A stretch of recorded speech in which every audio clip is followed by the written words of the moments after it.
What's up, YouTube? I am going to do a quick video on these Honda VTXs that we picked up last year. And so we picked up two 2005 Honda VTXs. This machine is a 2005 Honda VTX 1300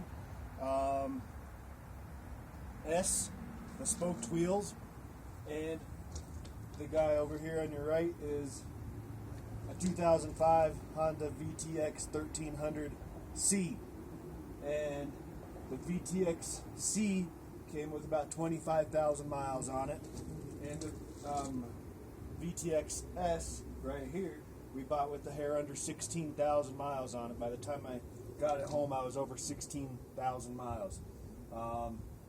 First impressions, it's a lot of bike for the money, and I think that's the biggest reason we chose these street bikes. We're off-road enthusiasts, we're dirt bikers, and we wanted something we can ride and commute and enjoy on the street. And I wanted a motor big enough that I'd be fine on the interstate, on the highway, on I-70, on 285, and without a doubt, I am really happy with our purchases. This is my wife's VTX, and this is mine. Honda, what else can you say?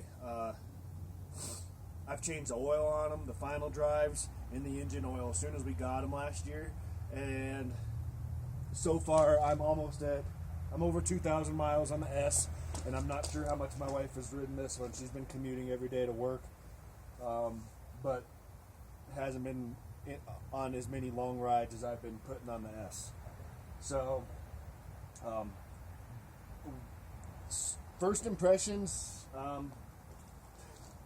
what a bike compared to a dirt bike or some other street bikes. I wanted a cruiser. I wanted to be comfortable.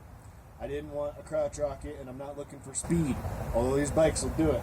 I finally ran the S the other day, wide open, going up Vail Pass, and it'd be nice to have that 1800 to get that little bit more out of it, but man, these bikes scream. The power on them is perfect. It's exactly what we're looking for.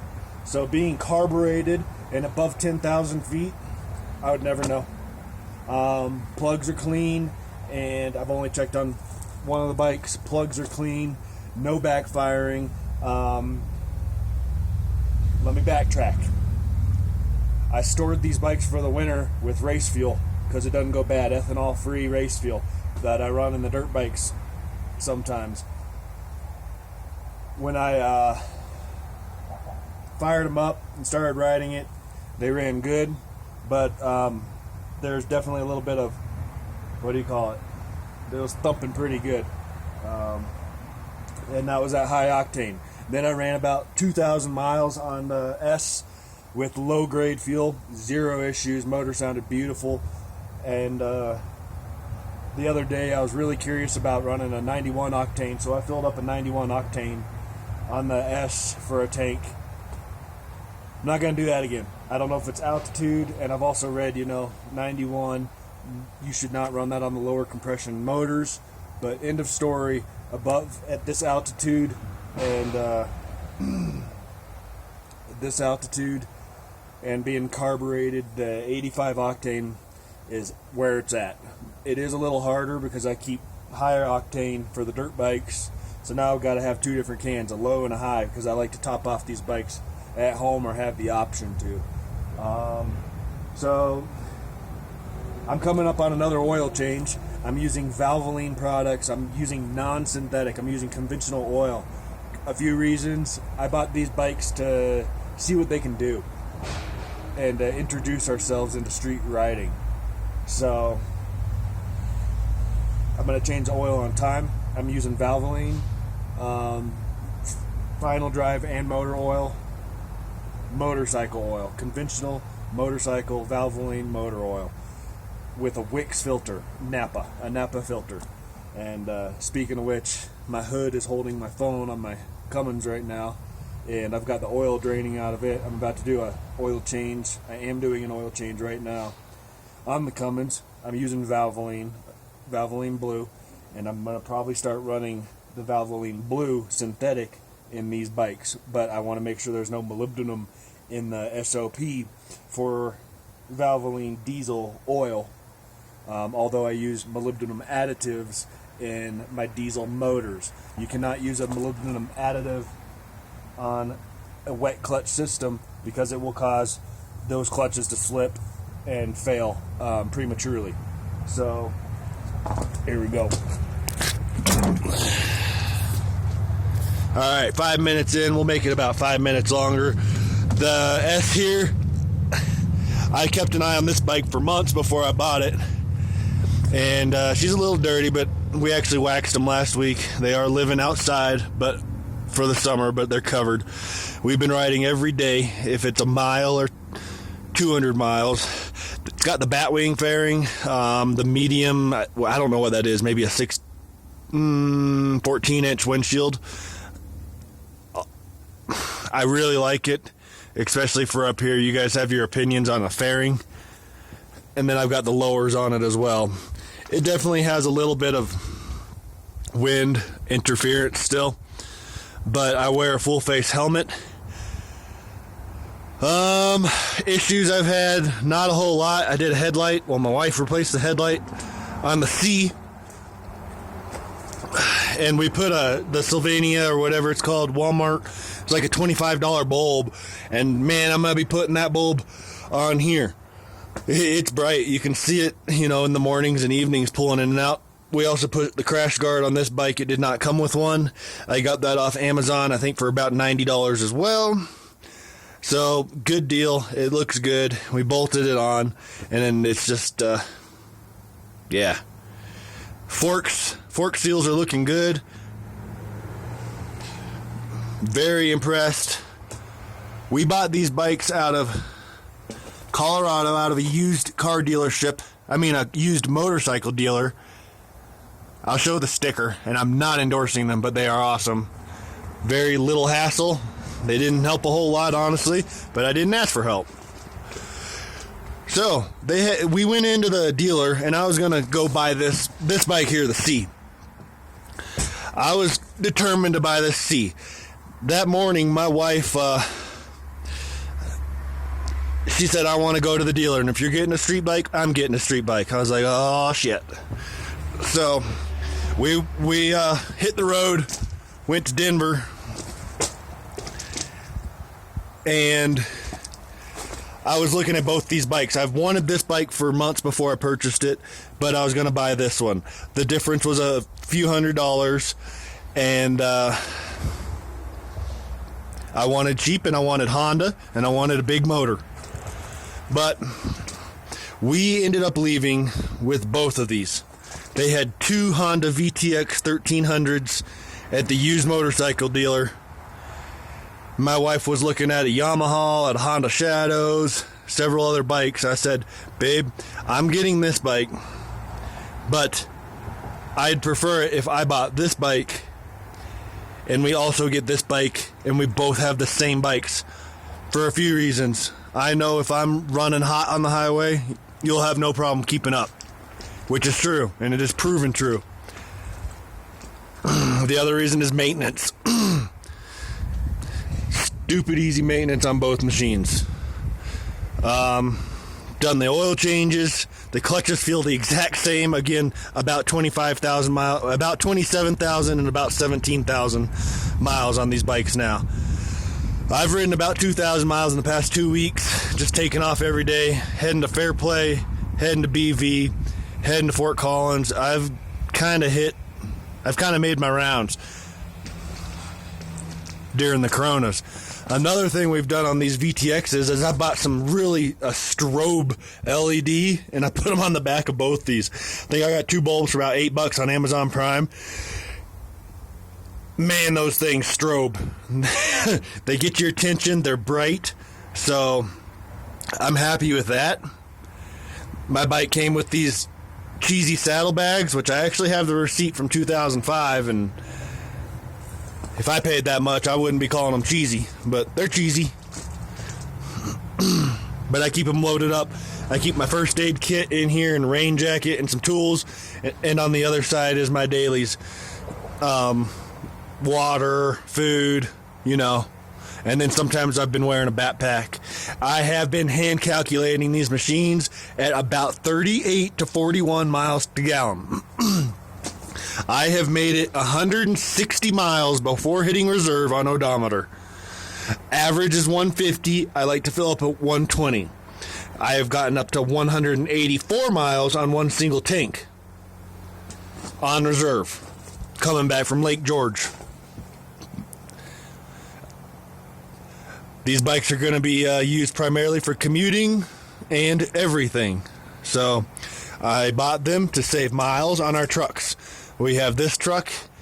We sold the 7.3, and the wife is currently driving a Toyota Tacoma.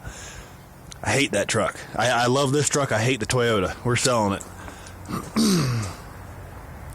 But it's not a Japanese thing because of the Honda.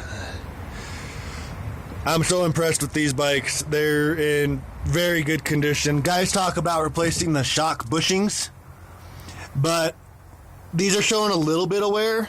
There's that one, and here's mine. They show a little wear, but these things are glue on the road. We've had zero symptoms of vibration or death wobble. I believe both headsets. I guess some of you call them steer tube bearings, but it's a headset.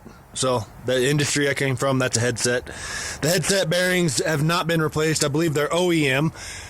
These bikes are glue on the road. We've had zero issues with wobble or weird feelings. So I'm definitely not going to change anything out. I might do the rear shock bushings one winter, but these bikes are still fairly low mileage. That is not leaking oil. I have been lubricating areas that were a little bit of rust to prevent rust, since these bikes are at high altitude and will be sitting outside while we're at work. And to prevent rust, you oil it. We've waxed them.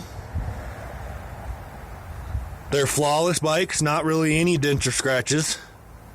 We got a really good deal on them, considering I follow a lot of Facebook pages, VTX riders, VTX 13, 1800, different pages on Facebook. I did, due to lack of motivation to change the tires myself, I brought this to a dealer in Colorado Springs, and they did not charge me much to replace the tires, although I paid a pretty penny for this front tire.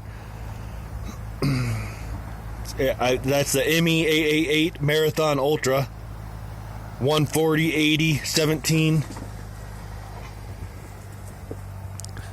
And on the rear, I ended up buying one of the cheapest tires I could find with great reviews on Amazon.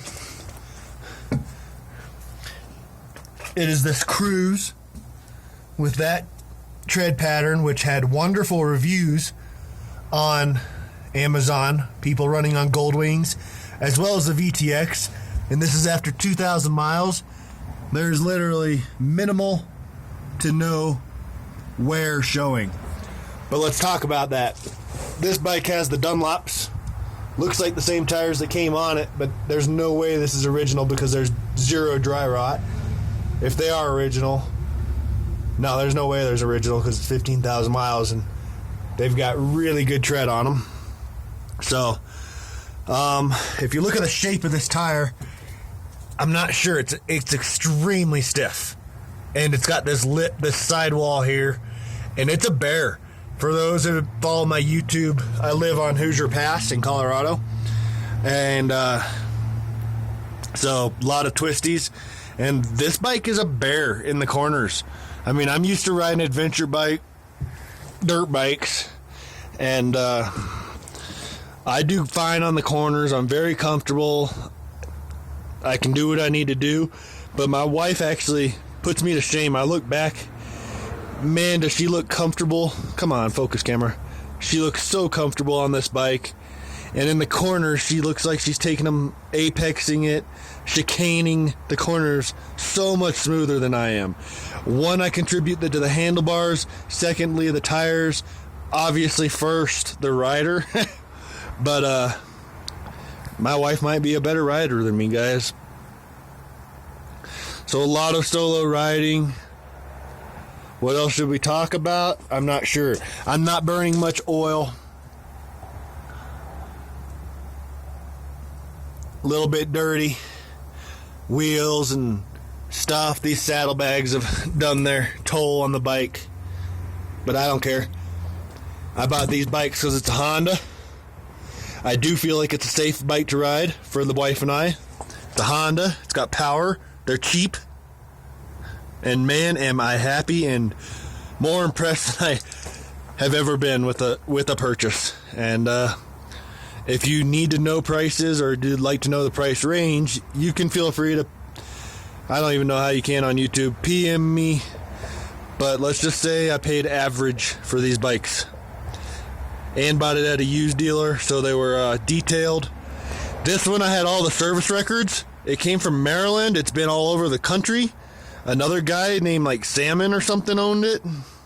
So this bike I have all the records. It's been maintained. The spark plugs were replaced too much, and so I'm just gonna run it. I'm gonna run it for all summer. I'd like to get 5 or 10 more thousand miles, and you guys are gonna hate me before I change those plugs again because they're clean on this bike. Both bikes are running the same.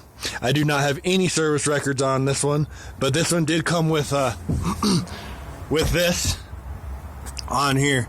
So it doesn't even matter about the service records because Jesus is with us. I'm being sarcastic and serious.